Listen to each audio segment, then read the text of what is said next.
The Anunnaki, the unknown description of the victory of the Athenians over the Atlanteans. Let's remember even Alexander the Great, who lived about 330 BC, who put an end to the Persian Empire, even went to the Taklamakan desert of China and lost a third of his warriors there, over 10,000 of them, because he was to meet with an Atlantean Anunnaki who was supposed to arrive there with a spacecraft and give him a mysterious advanced technology weapon thought to be something like the lightning rod of Zeus. Now, the unknown descriptions of the victory of the Athenians over the Atlanteans, it's a fact that Atlantis has been dealt with by many different modern writers with results ranging from vague to significant, but none of the foreign writers take into account the existence of another force at the same time, a force that was so strong that it overpowered the Atlanteans.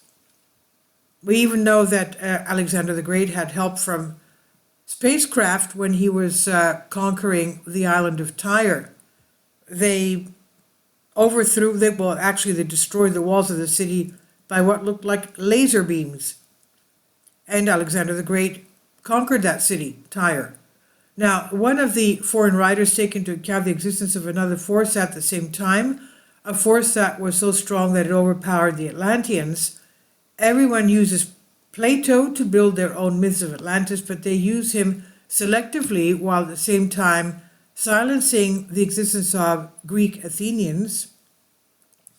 The war conflict between the ancient Athenians and the attacking Atlanteans is described in the two works of the ancient Athenian philosopher Plato, in Timaeus and Criteia, in which it is explicitly stated that what is written is not a false myth but a true story, quote unquote. What does Plato say about Atlantis in Timaeus 22-25?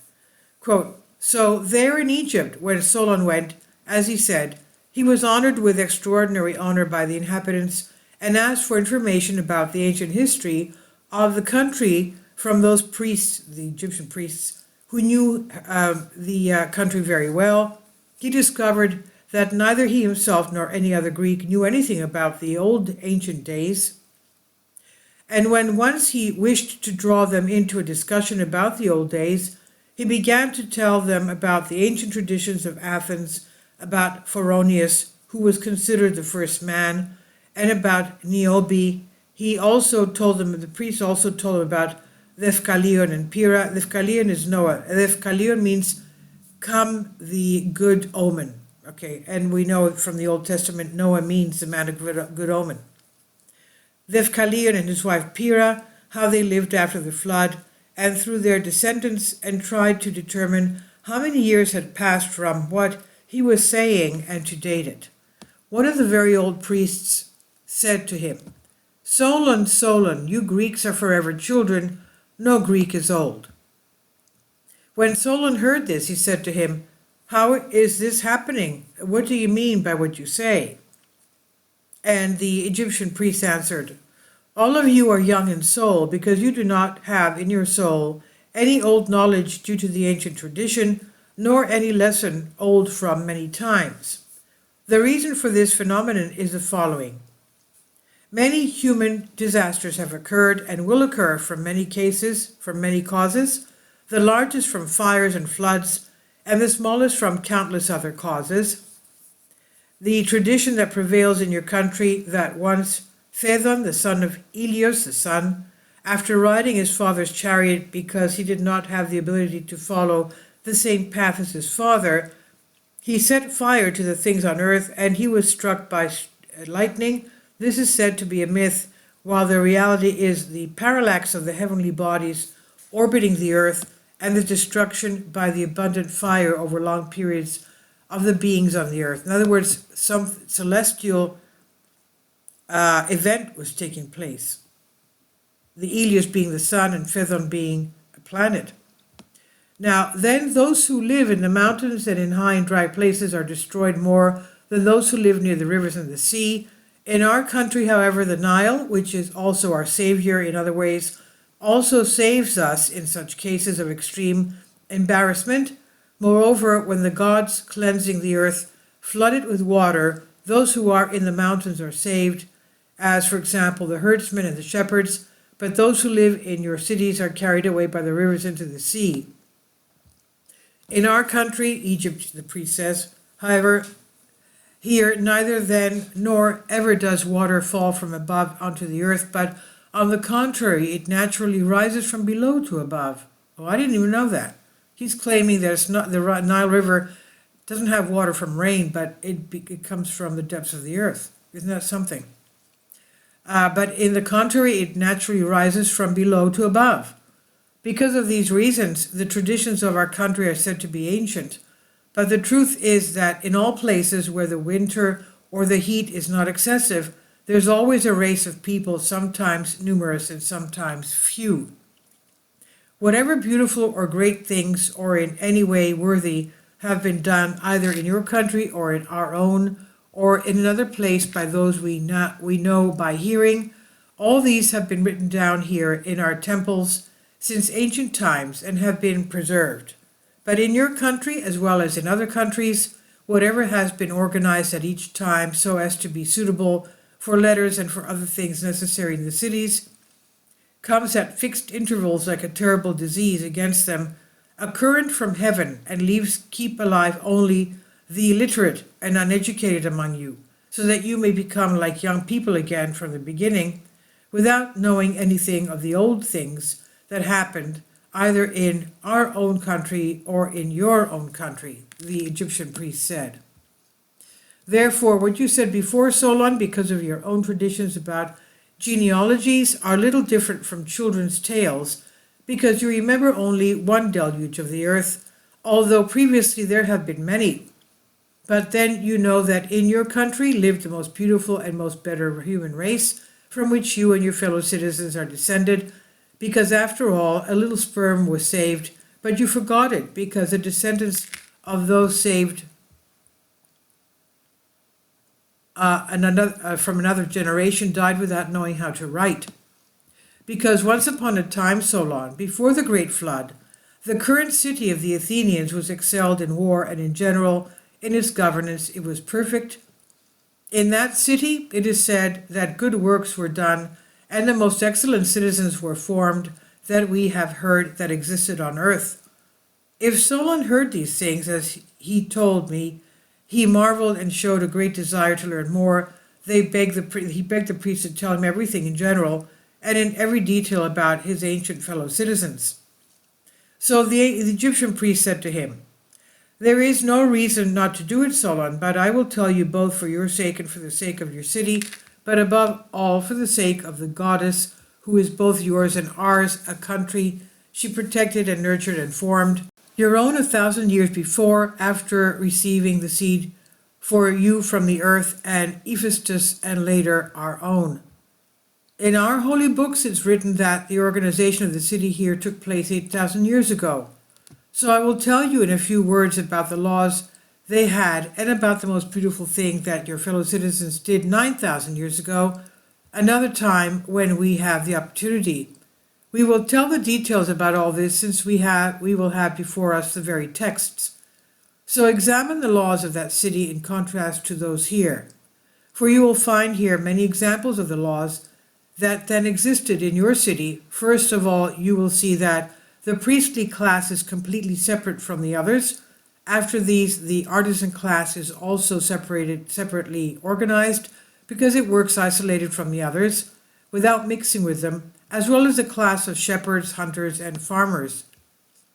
Surely you have realized that the class of warriors here is separate from the others, and that by law they are not allowed to engage in anything other than war. You would have noticed, on the other hand, that their armament is shields and spears, with which we were the first of all the Asians to arm ourselves, because the goddess taught them to us, just as she taught you the first in those places.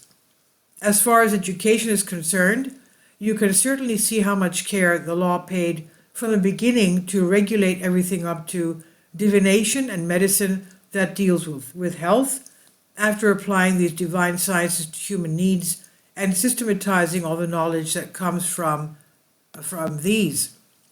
So the goddess first founded your own city, that is Athens, the goddess Athena. She founded your own city after implementing all this organization and tactics. She chose the place where she was born after paying close attention to the seasons of the year and understanding that she will bring forth very wise people. They therefore lived in the city using such laws and being governed very well, and had surpassed all men in every kind of virtue, as was natural, since they were born and bred of gods. So many and great works of your city written here are admired, but one excels in size and virtue. In other words, our books say how many hostile forces your city once destroyed, a force which arrogantly, after emerging from outside from the Atlantic Ocean, came at the same time against Europe and Asia.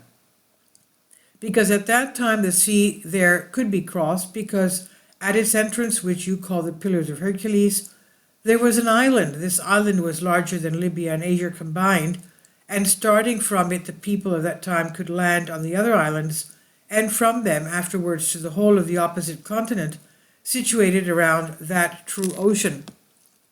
For those parts which lie on the other side of the mouth which we have mentioned seem like a harbor with a narrow entrance, and the land which encloses it can very justifiably and truly be called a continent.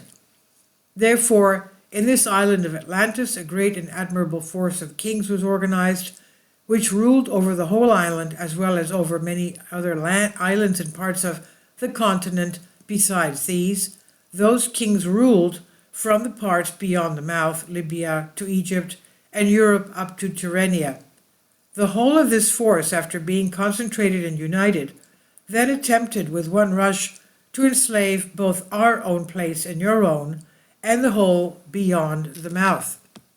At that time, Solon, the power of your city was shown to be excellent among all men, both because of its virtue and because of its prowess, for having surpassed all in valor and martial arts, whether leading the Greeks or completely alone, of necessity, because the others deserted her after she had reached the brink of destruction, she rebuked the raiders and set up trophies against them, prevented them from enslaving those who had not yet been enslaved, and set free without any claim all the rest of us who are beyond the Herculean columns. After a long time passed, however, there was terrible earthquakes and floods, and within a terrible day and night your whole army was buried in the earth, and the island of Atlantis also disappeared, submerged in the sea.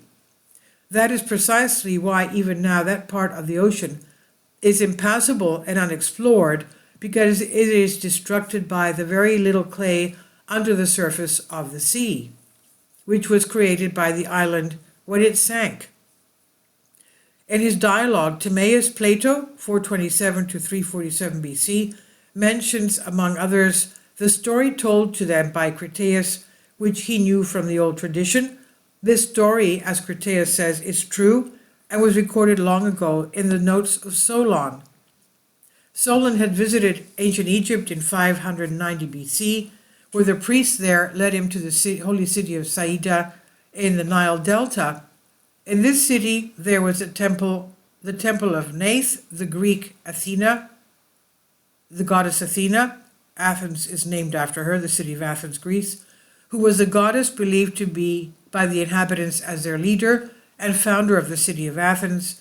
Inside this temple they revealed to him the ancient secrets that were written in books and tablets with hieroglyphs, archaeograms, and some of the secrets that the priest translated to Solon were the following. That city of Saida was organized and civilized in the sacred letters 8,000 years ago. The same goddess, Neith or Athena, who was the common protector of then city of the fellow citizens of Solon and Saida, raised people and gave her lights first to Athens and then to Saida. In other words, this goddess was not only the protector of the city of Athens, but also of this part of Egypt. And that there was also another great power at the time, Atlantis, which messed with the whole world and the then inhabitants of today's Athens. The following, translated into the New Greek language, is what the priest of Saida said to Solon.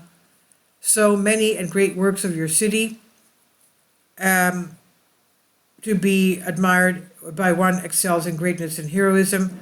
From the scriptures tells us that your city was once faced with a great force, which advanced, invading all Europe and Asia at the same time. From without, they rushed from the Atlantic Sea. Later, they became terrible. I just wanted to see. Solon, the power of your city, she shone in the eyes of all men for her heroism and bravery. They're talking about the goddess Athena, for she surpassed them all in spirit and in the arts applied to war. At first, as the head, the leader of the Greeks, later, she was necessarily left alone. When the others deserted after she had reached the last danger, she conquered the raiders and set up trophies. Thus, those who were not yet enslaved, prevented from being enslaved, and generously freed all the others who lived everywhere in the interior from the limits of the columns of Hercules. But later, because they became terrible, earthquakes and floods, it was enough for one day and one terrible night for your whole army to perish at once. The earth opened and swallowed them up, and the island of Atlantis then sank into the sea and disappeared. And that is why until now the sea there is impassable and unexplored, because the mass of mud in the shallow rock reefs that remained in that place after the subsidence of the island really hinders. And this is a source from Plato, Timaeus, Critias. Please leave your comments, and thank you for your support. Please support my Patreon account.